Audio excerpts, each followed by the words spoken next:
Learn from your mistakes so you don't repeat them. And this might save you from a headache later. And trust me, this one's from the heart. So let's start with a little introduction. So hi everyone, myself Akanksha Mishra and welcome to my channel. I have recently passed class 12 and after my JEE journey ended and after giving so many exams, I found out where we 11th and 12th go wrong.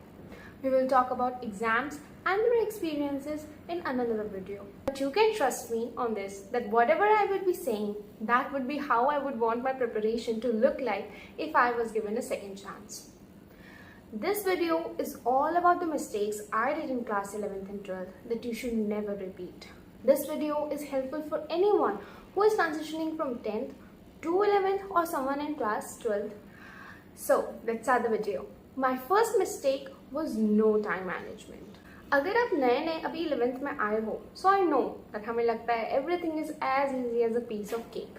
But no, don't be in this delusion. In fact, जैसे 9th hard होती है and 10th relatively easy, वैसे ही 11th hard होती है and 12th easy relatively. But so time management becomes necessary कि कब आप schooling करोगे, कब आप कोचिंग करोगे एंड कब आप सेल्फ स्टडी करोगे. अब जो 12th में आए हैं आपके लिए तो मस्ट है ये point.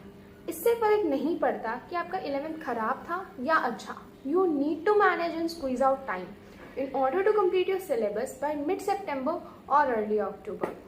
So, this brings me to my next point. Start early.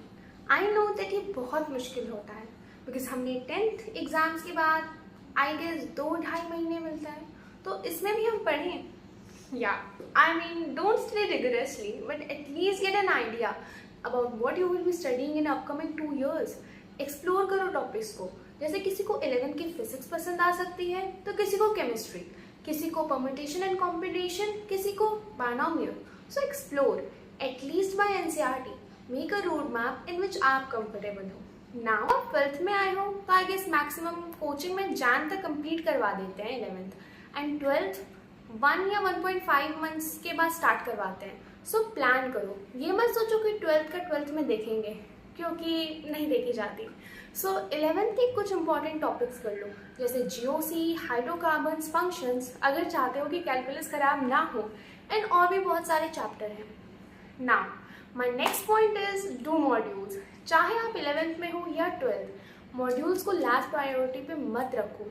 Last में करने का मौका नहीं मिलता और अगर मिलता भी है तो फ़ायदा नहीं होता बिकॉज आपको क्वेश्चंस के सॉल्यूशन से ज़्यादा उसके अप्रोच एंड मेथड्स पर ध्यान देना चाहिए. आप टीचर के साथ साथ करोगे then you will have ample time to correct yourself and adapt new approaches. Moving on to the next point, consistency is key to success. Be consistent. आप जितना कंसिस्टेंट रहोगे उतना ही confident. Now my next mistake was messy sleep schedule.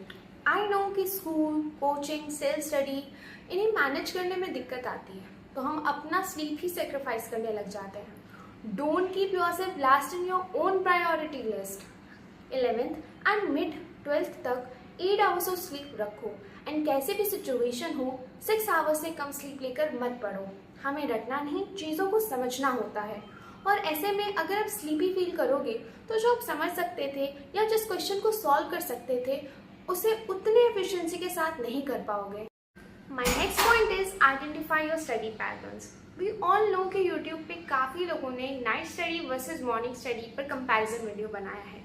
But I would always suggest कि अगर आप अपने हिसाब से स्टडी नहीं करोगे तो वो प्रोडक्टिव नहीं होगा. मैं खुद नाइट स्टडी पर्सन हूँ. मुझसे सुबह पढ़ाई होती ही नहीं एंड मैंने 3-4 बजे तक पढ़ाई की है. सो इट्स नॉट बैड कि आप रात में पढ़ो या दिन में. What matters is that you study productively and don't sacrifice your sleep.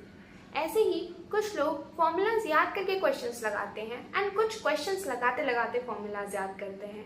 But what matters is that question बनने चाहिए. रास्ते अलग हों उससे कोई फर्क नहीं पड़ता. Remember you are different, not slow. Now my next point is cut off unnecessary entertainment. Reward yourself when you achieve your targets. Like आज आपने P block का रिविजन एंड याद करने का टारगेट रखा and you achieved it. So watch a YouTube video or listen to songs. But don't indulge yourself in entertainment too much. Your funda should be simple. No entertainment if no targets have been completed. Next is planning. Bye planning I do not mean कि आप अपने सोने, उठने, brush करने etcetera को include करो. What I mean कि आप daily, weekly and monthly goals and target set करो. एज आई सेड, इस जर्नी में आप टाइम बिना देके जितना पढ़ोगे उतना आपके लिए अच्छा रहेगा. अगर मुझे आज काइनेमैटिक्स एंड जीओसी करनी है तो मुझे 10 घंटा लगे या 3, I will give that time to them and फिर ही कुछ और करूँगी. Next is revision. ऑनलाइन आपको काफ़ी सारे रिविजन करने के मेथड्स मिल जाएंगे and you pick whatever you like. But याद रखिए कि हर मंथ के लास्ट हफ्ते में आपने जो भी चैप्टर्स उस मंथ पढ़े हैं उन्हें रिवाइज करना मत भूलिएगा. My second last point is do study and do not do anything else. आज के टाइम पे एवरीथिंग इज डिजिटलाइज. हमें जेई लेवल की पढ़ाई ऑनलाइन फ्री में अवेलेबल कर दी गई है, बट इसके कॉन्स भी हैं. मैं बस इतना कहना चाहूँगी कि पढ़ाई के टाइम पे पढ़ाई करो एंड मस्ती के टाइम पे मस्ती. Don't cheat yourself and don't mix these two things. My last point is motivation, discipline and family. Motivation and discipline में बहुत बड़ा अंतर होता है. वो है डिसिप्लिन आपको रोज आपके टेबल चेयर पे बैठाने पे मजबूर कर देगा एंड मोटिवेशन बस कुछ घंटों के लिए. So choose your option wisely कि आप डिसिप्लिन बनना चाहोगे या मोटिवेटेड. एंड हमारे इस 2 साल की जर्नी में हमारे पेरेंट्स भी वो रास्ता तय कर रहे होते हैं हमारे पीछे पीछे, बट क्योंकि वो हमारे आगे नहीं होते तो हम उन्हें पीछे ही भूल जाते हैं. Don't do this.